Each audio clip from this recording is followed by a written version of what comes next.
What is going on, guys? It's your boy Az. We are back here with another morning update for you guys here. Hopefully you guys have had a chance to take a look at the blog here. It does look like it does confirm a few things that we did see in the data mines, so that's kind of nice to see. Fracture dimension. So we'd seen this a few weeks ago where yeah, there's going to be another like pocket dimension. But yeah, let's dive into it here. It does look like we have a pretty jam-packed week, actually. Even actually starting, I believe, tomorrow, we should get this Protect the Block coming back here. And this is kind of nice because it's almost like another extra chance that we can get to get that shot on some power cores and, of course, as well on some G20s. So let's quickly have a look here at things. There's going to be a new changeover on the Battle Pass. There's going to be the Breaker Scorpion coming back on Monday as well. We'll try to get some gameplay out for you guys. And, of course, as well, there's going to be a couple of quick hacks that we can use here for the Scorpion. If you don't want to build your Amazing Avengers up, you can still get the 7 yellow, 7 red. Basically just doing 5 nodes, right? And I'll quickly chat about that in a little bit here. There's also going to be this Marvel Anniversary special using Golden Age characters as well. Doesn't look like a huge amount of characters that you can use, but still interesting to see nonetheless.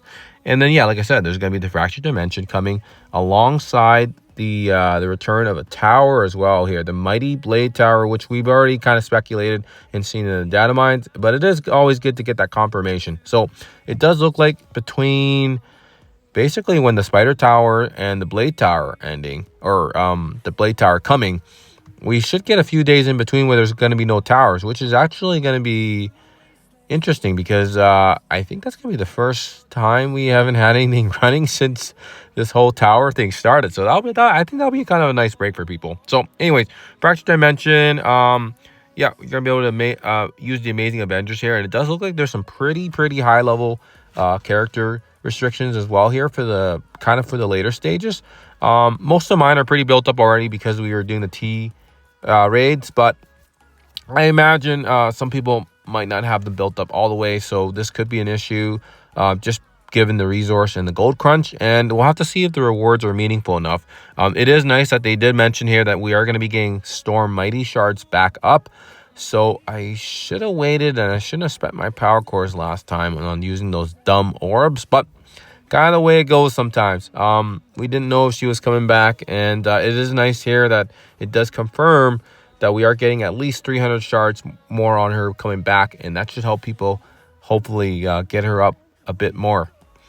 Marvel Anniversary, again, we're going to be able to use these Golden Age characters for shards, Billy materials, Purple ISO 8s, and Moonlight Sigils. Just the Spider-Man Tower difficulty. Yeah, so I think I had a few questions about this. People that were saying 25 and 26 were insanely crazy, and it looks like they confirmed here that they messed up. So hopefully you guys are able to get through it now. We did power through it regardless, but yeah, I mean, come on, like these guys need to check their homework. Oh my goodness gracious. But hopefully you guys are able to get the most out of this Spider Tower as well here. I actually had so much fun climbing through it, and yeah, I just like solving all these puzzles sometimes. But that's just my take. Sorry, I'm kind of a weirdo. Breaker Scorpion coming back, like I said. There are ways to kind of go through the nodes. We're only doing 5 nodes. So I think I have some gameplay of that already. But like I said, we'll go through it when it does go live on Monday. And we'll try to get some gameplay and some examples as well.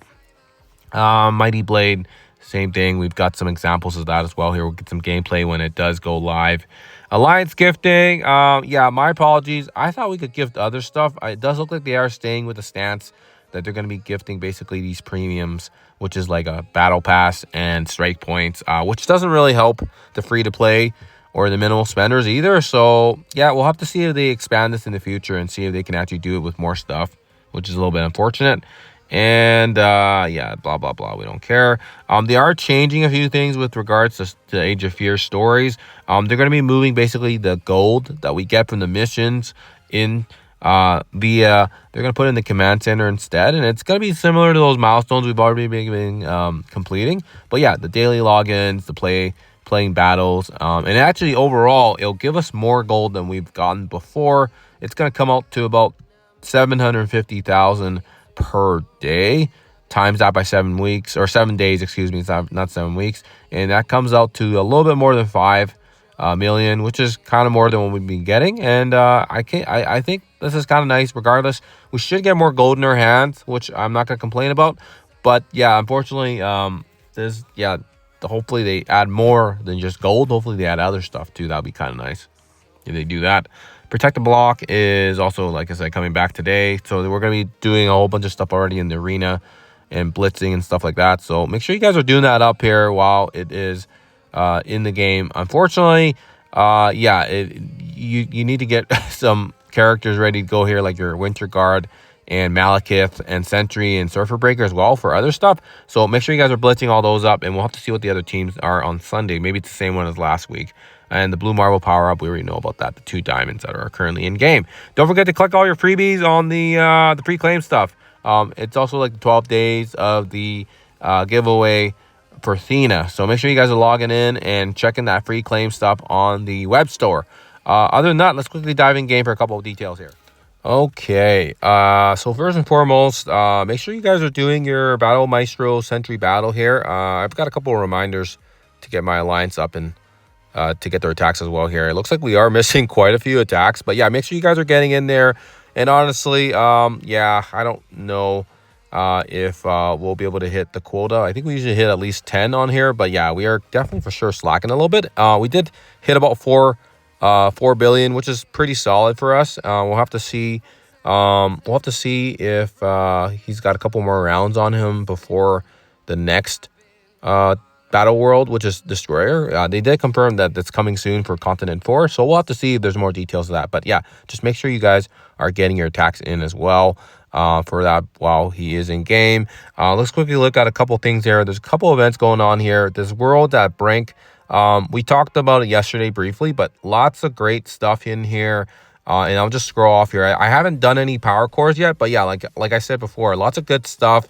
Getting the red stars and the diamonds and the shards and a whole bunch of other stuff here. So make sure you guys are blitzing and doing all that stuff here. The inputs have been pretty smooth. Blitzing with Malekith, blitzing with Winter Guard, blitzing with Sentry, right? And I don't have all my Winter Guard at G20. So I mean, I'm gonna lose out a pretty massive amount of points here. But we're hoping that the power core inputs is going to put us over here. And again, I think my goal here is so we can make it to about at least past milestone 50-ish. So I want the 1 diamond on the Sentry. So we'll see if we can make it. But we're about halfway now, and we still got 9 days to go. So lots of stuff as well here. And make sure you guys are collecting the stuff on the web store. I will keep you guys posted on where my rank is before I spend any power cores. Because, yeah, end of the day, we're probably most likely going to be using our power cores here for that tower pass that's in the offers here. Again, this is going to be massive. Actually, on that note, if you guys are kind of low on power cores, there's a couple of inputs in that right now in game that we can use. Or my main account here, we are a couple thousand short, but that's not a bad thing because we do have a couple of power core inputs that we can get here. I think before the event ends, we have this big one here, which is logging in, and that's going to be pretty massive here. It's going to be tight, but we should make it in about 8 days. We should get about the 3,000 power cores that we need. There's also some power core inputs as well here in the War Tech. So make sure you guys are, I don't know how far you guys are along on this, but yeah, there's going to be some on the tier 5s and tier 6s, depending on your upgrades. And as you guys see here, we already collected some from the tier 2s and the tier 4s as well. So that was a good chunk of power cores that we needed. So make sure you guys are doing that up. And then, of course, as well, like I said, the Scorpion Breaker is coming back here. Last time we did get our 3 diamonds on him. And yeah, one of the key characters on getting him and getting him unlocked here, at least without the Amazing Avengers, is you're going to need to get your Blast Star up and leveled up here.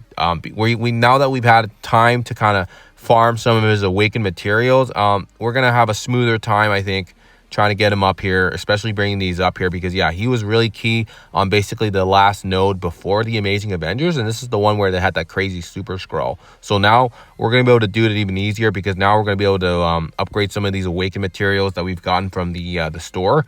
And pretty good stuff. I mean, honestly, This is pretty cool because now his ultimate's going to be able to rewind the speed of all enemies by 30% as well. And we've got the passive unlocked. So that's all going to help out. Wow, he looks pretty beefy right now. Quasar, we're still slowly working on his passive here, but we are getting quite close.